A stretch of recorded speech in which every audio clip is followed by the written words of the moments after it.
What's up, guys? Neil Orfield here, and I'm going to show you how I will be setting up my fantasy cruncher for tonight's single game slate between the Chargers and the Broncos.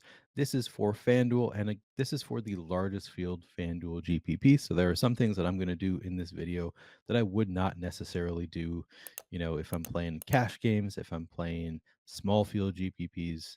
There are steps I'm going to take to avoid duplication in the large field GPPs that I wouldn't necessarily need to do if I'm playing small field things, things like leaving salary on the table, using really unique players, that kind of stuff. Probably don't need to do that.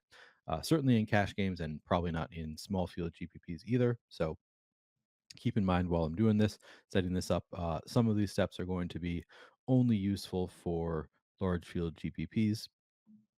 First thing I'm going to do, I'm going to set up my columns the way I want them. So I'm going to go, I have a quick view saved, showdown settings, which is going to show me my projections, ownership projections, and how much I'm getting of different players after I've run crunches right in the center of my screen, just to make it easier for me to see what I want to see when I am adjusting things. Most of the work I'm going to do, I'm going to start in the advanced options. And there are two tabs within advanced options that I use primarily, the general tab and the groups tab. First, in the general tab, unique players per lineup, I leave this at one unique player per lineup. That's because I'm playing 150 lineups. So if I have lineups that are very close to each other, I don't mind that. If I were playing 20 or fewer lineups, I might change that to two unique players per lineup. Team salary field, I don't set a minimum salary. I do set a maximum salary. Again, this is something that I do just because I'm playing large field GPPs and I'm trying to avoid being duplicated. 200, 300. We just saw last week or a couple weeks ago a lineup that won and it was duplicated over 1,800 times. So even the winners, if they played 150 lineups, they ended up losing money. I don't want to make that kind of lineup, but I don't think you should make that kind of lineup even if you're only playing one lineup. I think those are negative EV lineups long term. I think you want to avoid some of those most duplicated lineups. So one way to do that is to use less than the full salary cap. So the full salary cap on FanDuel is $60,000. I think if you use $60,000, you're going to run into a lot more lineups that are likely to be duplicated by several other people. So I like to leave a little bit of money on the table. For FanDuel, I'd leave at least $1,000 on the table. For this video, I'm going to leave 1,500 on the table. So I'm setting this at 58,500 as my max salary for these lineups. Offensive players versus defense. The default is two players. So that means that you can get up to two players on an offense playing against the opposing defense. I'm going to change this to four players. So theoretically, I could have a full Broncos stack, and the only Chargers player that I get in that lineup is the defense. This could work out in certain situations, primarily if the Chargers offense, for example, just doesn't score any points. None of the offensive players do all that great, but the defense gets a pick six or, causes a few turnovers. The defense could easily be the highest scoring player for the Chargers, or at least the highest scoring point per dollar player that allows you to get to all of the Broncos players that you want in your lineup. If it's say like a 28-0 kind of a game, this kind of lineup could work out. I don't get to a ton of those lineups in general anyway, particularly in a game like this with two theoretically at least solid offenses. Denver has not really been so far this year, but both these offenses should be able to put up some points. But I at least allow it to happen. Those are lineups that not a lot of people are going to play, and I think they work out more frequently than the field plays them. So I'm going to leave that at max four players against my defense. 100% exposure cap for all players is where I start. I do go back and I set a cap typically in the MVP spot in particular. I'm going to set a cap so I don't get any player 100% in the MVP spot. I like to spread it out, particularly games like this where I think that there are a lot of viable captains. There are games, sometimes with the Ravens, for example, I could just lock in Lamar Jackson in that MVP spot. I don't mind doing that. But for this game, I think that there are a number of viable MVP options. So I will set a cap later on the main screen. But for here, I'm just going to leave it at 100% exposure cap to all players. Randomness, I typically set at 50%. I am using normal just distribution randomness. If you're using classic randomness, if you don't have Fantasy Cruncher Pro, you might want to use a lower number. Not necessarily. It's all about how much control you want over your lineups. But if you want more control over your lineups, I would set a number that is lower than 50%, and particularly if you are using classic randomness. Minimum projection, including calculation, is set to 3 fantasy points. So currently, if I leave it at 3 and I don't change projections, any player who has a projection below 3 fantasy points is not going to be even considered in my lineup. So even if they could make a better lineup, uh, because they're cheap enough that their 2.95 fantasy point projection would make the higher projected lineup. Because they have a projection below 3 fantasy points, Fantasy Cruncher won't even consider them for lineups. So you could change this to a lower number. I'd be more inclined to just give boost to projections for any player who projects below 3, but I want to include in my player set. I would just give a boost to something above 3. So I'm going to leave that at 3. Thumbs up, thumbs down. 8% is a good number. I don't really worry about this wrap seasons. I'm using the Stokastic projections, so that does not affect me. Hey guys, if you're a new Stokastic Plus Platinum or NFL user and want to give our NFL DFS tools a test run before purchasing, we have a great offer for you. Get access to all of our NFL DFS tools 100% free for 3 days. This includes full access to all the premium content and tools for NFL DFS that we have to offer on stokastic.com, including new tools such as our lineup generator and player compare, as well as player projections, ownership projections, top stacks, our boom bust tool, and so much more. Click the link in the description of this video below to join to activate your 3-day free trial now. Please note that Fantasy Cruncher is an add-on and is not included with this trial offer. And then players from each team max, the default is set to 4. I'm going to leave it at 4. I don't mind having 4 players from one team against 1 from the other. That works out pretty frequently, and a lot of the field does not want to do that. They want to make more balanced lineups.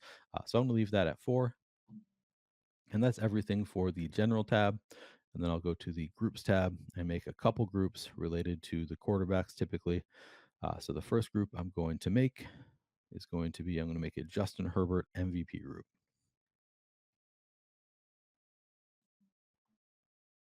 So this group is all about lineups that have Justin Herbert in the MVP spot. So I'm Justin Herbert, the MVP. I'm going to make my key player. And then I'm going to add Chargers receivers to the secondary group.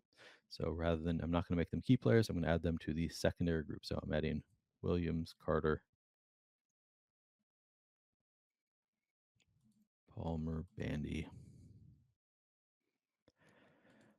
Gerald Everett, Donald Parham, Trey McKitty. And then I'm going to include, you should at least include Austin Eckler in this group because he's pretty involved in the passing game. I'll include the other Chargers running backs as well. I don't think it's as important that they be included though. Okay. So right now I'm saying if you have Justin Herbert in the MVP spot, if any key player used, so that's Justin Herbert in the MVP spot, then use at least one player from this group. You could set that to 2 players. I think that Justin Herbert has enough upside rushing that I don't mind. I don't mind if I have some lineups that have Herbert in the MVP and just one receiver elsewhere in the lineup. But I am going to give boosts to these receivers. So I'm going to leave this at just 1, but I'm going to give boost to Herbert's receivers so that it's more likely if I have Herbert in the MVP spot that I get multiple receivers from the Chargers.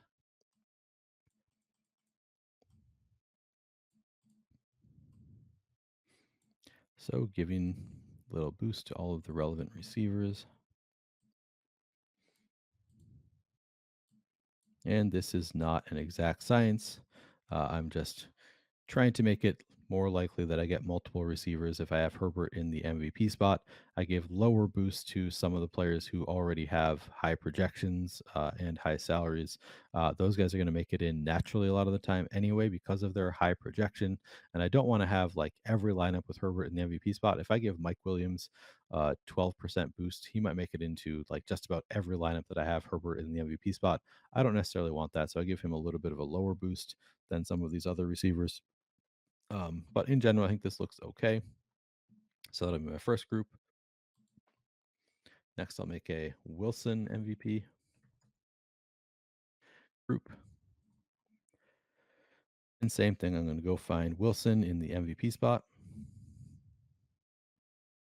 make it my key player, and then I will add all these Broncos receivers, pass catchers to the secondary group.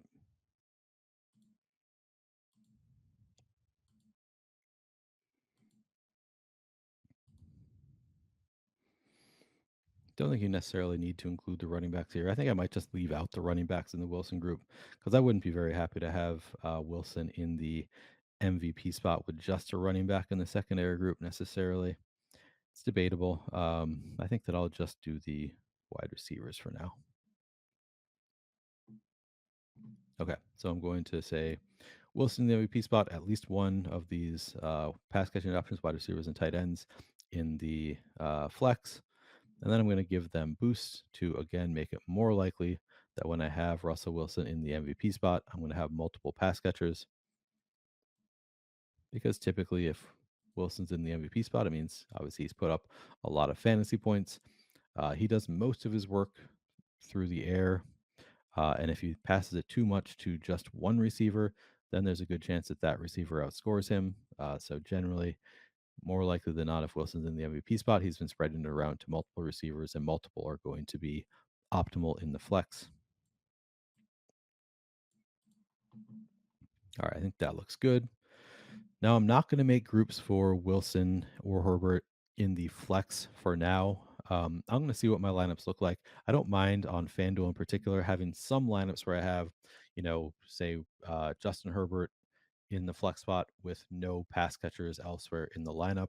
I don't want to see a ton of it because most likely if Justin Herbert is optimal in the flex spot, he has been passing the ball a lot, and some other receiver from the Chargers is going to be somewhere else in the lineup. But because he has a little bit of upside rushing, there's no PPR for those pass catchers. So, say he throws a touchdown to Mike Williams and Mike Williams doesn't do a whole lot else. Maybe Mike Williams has, 9, 10 fantasy points, and that's not necessarily enough to be in the optimal lineup. So, I think there are ways, particularly it's easier on FanDuel where it's not full PPR. There are ways for the quarterbacks to be optimal in the flex spot without having any pass catchers elsewhere in the lineup. So I'm going to at least allow it for now. And I'm not going to give any bumps or anything for now. I'm going to see how my lineups come out.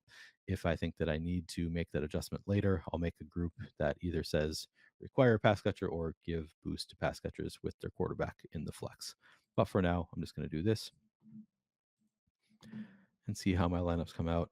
Before I even do that, I'm actually going to just go in and see if I have any players below 3 fantasy. So Sony Michel is below 3 fantasy points currently. Maybe I'll give him a little boost to 3. Latavius Murray boost to 3. Horvath Ozigbo, not necessarily necessary, but I'll do it just to make it possible to have them in my player set. Wide receivers, Tyreek Cleveland, Michael Bandy. Tight ends, Dulcich. We'll see who's active tonight for the first time.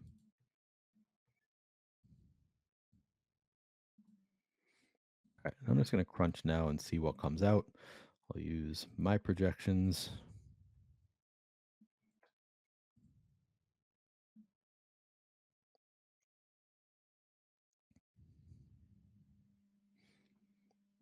All right, so the first lineups we see, Eckler in the MVP spot. I think this is all correlated well. We've got Wilson in the flex with Saubert in the flex as well. So he's got a pass catcher with him. Second lineup, Justin Herbert in the MVP spot with just Josh Palmer in the flex. Again, I allowed that. I think that it's possible for Herbert to be the optimal MVP with just one pass catcher elsewhere in the lineup, especially if he does some work on the ground. So I don't mind having that lineup. I think that it correlates well enough, and it is possible for that to be optimal. Now we have here Herbert with 2 pass catchers, Wilson with Judy, Wilson in the MVP with 2 pass catchers. Like to see that. Herbert in a pass catcher. These all look like they correlate pretty well. Every lineup, just about every lineup that has a quarterback in the MVP has multiple pass catchers. Every lineup that has quarterback in the flex has at least one pass catcher elsewhere in the lineup. Even though I didn't require that, I'd be fine with seeing it occasionally. The quarterback in the flex with no pass catchers elsewhere. But I prefer to see more often than not they have a pass catcher elsewhere in the lineup. So in general, happy with these. Again, we got another one, Herbert in the MVP with just one pass catcher in the flex. Maybe I need to give bigger boosts to some of those pass catchers to make it more likely that I get multiple. Here's another one, multiple pass catchers in the flex. That's something I would consider going back to do. Here's one with Wilson with just one pass catcher in the flex. Again, I'm allowing it. And here's one with Wilson in the flex. No Broncos pass catchers elsewhere in the lineup. So how does this happen? How could that be possible? I mean, the easiest way would be Wilson scores points on the ground, maybe 40 yards rushed in a touchdown. That would probably be enough that Wilson is the highest scoring Broncos player, and maybe the Broncos don't put up a lot of other points, so doesn't necessarily bring any pass catches along with him. A lot of the volume goes to Cortland Sutton, who has a high salary. There are ways for this to work out. For Wilson to be in the flex is the optimal without bringing somebody else along with him. Certainly not as likely as if you have a Lamar Jackson, Jalen Hurts, somebody who has more rushing upside, but it's at least plausible. So if I see it in a few lineups, I don't mind it. I'm going to allow that. Here's another one, Wilson with no pass catchers. If I see it too much, I will go back and adjust. But this is just my general process, how I'm looking at these. These lineups, for the most part, look okay. I did get a request at one point to sort by my projected. So these are my top projected lineups. Actually, have Herbert. The top two both have Herbert with just one pass catcher in the flex. Not the best correlation there. Most likely, Herbert, he can run a little bit, but he's not the best rusher in the world. So most likely, if Herbert is the optimal MVP, he will bring along multiple pass catches in the flex. So I prefer to have more where there are multiple pass catches in the flex. But again, I don't mind seeing a few like this. Yeah, again, generally, I think these lineups look okay. They correlate well enough. And then the other thing that I do is I look through my lineups. Am I getting to exposure levels that I like for each player? I'm not getting to much of these defenses at all. I don't think that I like that. I think I'd like to get more of these defenses than 1.3%. So maybe I'll give a couple thumbs up boosts. I'm giving now a 16%. I hit them both twice, 8% each thumbs up. So I'm giving a 16% boost to each defense. We'll see if that works out. Kickers too, not getting to a ton. Give a little boost there. Tight ends, getting to a lot of Eric Saubert. He is questionable for this game, but he has been very involved for the Broncos. I'm not going to want to get to 40% Eric Saubert, though. Maybe I'll give him a little thumbs down. Maybe a little thumbs up to these other marginal tight ends. 10% Greg Dulcich. If he's under 1% owned, I'm certainly going to want to be over the field, but we don't really know what kind of a role he's going to have, even if he's active. But I'll see where I end up getting after making some other adjustments. Getting to a lot of Gerald Everett at 8,000. I'm getting to more than 50%. Probably don't want that much. I'm not going to change anything with him yet. I'll see what comes out after I've made adjustments to other players. Don't know how much Bandy or Tyree Cleveland I really want. I might not end up having them in my player set, but for now, I think it's fine to include them. I'm probably going to take a bigger stand on KJ Hamler, maybe give him a little bit bigger boost. Well, more than this of Jerry Jeudy, maybe I'll give a slight boost. Already getting to a lot of Cortland Sutton, not a lot of Mike Williams. He projects worse than Cortland Sutton at a higher salary, so that makes sense. Maybe I'll give him a little bit of a thumbs up, though, to get closer to the same. These running backs, not getting to a lot of them. This is approximately how much I probably want of these running backs. I'd rather get to Josh Kelly than Sony Michel. I think he's a little bit more involved for the Chargers, so I'll give a couple thumbs up there. Maybe Mike Boone with Melvin Gordon coming in a little bit injured. Maybe I want some more Mike Boone at 7,500. Latavius Murray, more expensive than both of them. We really don't know what Latavius Murray's role is going to be. If he's under 1%, though, I'll probably take some shots. I'll give him a little bit of a boost there. And Melvin Gordon, if he is active, he's probably the primary back for the Broncos. So maybe I want to give him a boost if he's active. Getting to a decent amount of these quarterbacks. Herbert, because I put that salary cap on, I'm getting to less Herbert, who is the most expensive player, I believe, on the slate. So I'm not getting to a ton of Herbert just because that price tag is pretty prohibitive. I'm also getting to a good amount in the. Oh, so I did not set a cap on my MVPs. So that's why I'm not getting to a lot of Herbert. It's because I'm getting him so much in the MVP spot. I'm going to set a cap here. I don't know what I'm going to set this cap on. I'll set it at 20% for now.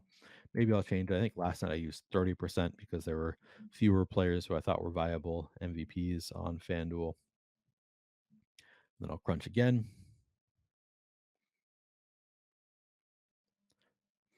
Right away, the first lineup, we see Russell Wilson with no Broncos pass catchers elsewhere in the lineup. Again, I'm okay with that occasionally. I don't want to see a ton of that in my lineup sets, so we'll see what comes out. Might go back and change that, but this is my general process, just going through looking at my exposure levels. I'm getting 26% Herbert here, 20% in the MVP spot. Probably fine with me. I don't know how much more Herbert I want given the price tag. All right, getting a little bit more Latavius Murray. Maybe I'll give a couple thumbs up now. But again, this I'm not getting to a ton of these running backs. I'll go back and make adjustments later until I get to exposure levels that I like. This video is not really as much about me telling you which players that I want to get to. I'm mentioning some players that I think I'm going to take some stands on. I'll probably take a little bit of a stand on Hamler, try to get above the field. Um, Often on FanDuel, I'm interested in players who are getting virtually no ownership because they don't project well point per dollar. But on FanDuel, oftentimes all you need from a player is a touchdown to be optimal.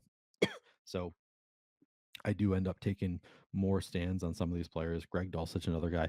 I'll probably take some stand. I'll probably take a stand on Greg Dulcich to be above the field if he's coming in at under 1% ownership.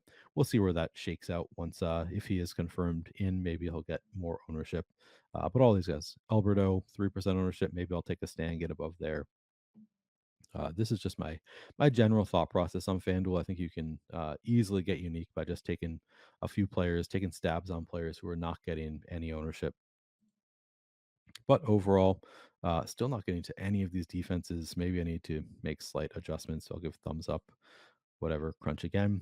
I end up crunching usually several times before I'm happy with my lineup sets. So I'm not going to do that right now. I'm just kind of trying to show you my general process. And this is what it looks like. I go position by position, looking at different exposure levels and decide if I'm happy with them. Do I want to make adjustments? Do I need to make adjustments to the actual construction of my lineups? Usually I'll do that in the groups rather than in here.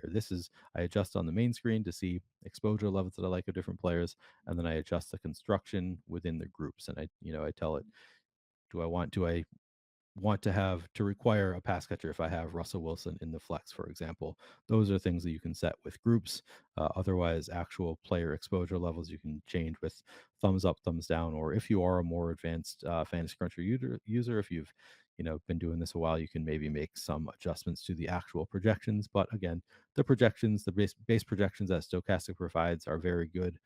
So you might not want to jump in and make those changes right away unless you know what you're doing. Anyway, good luck tonight. Hope you can find some success using this or a similar process.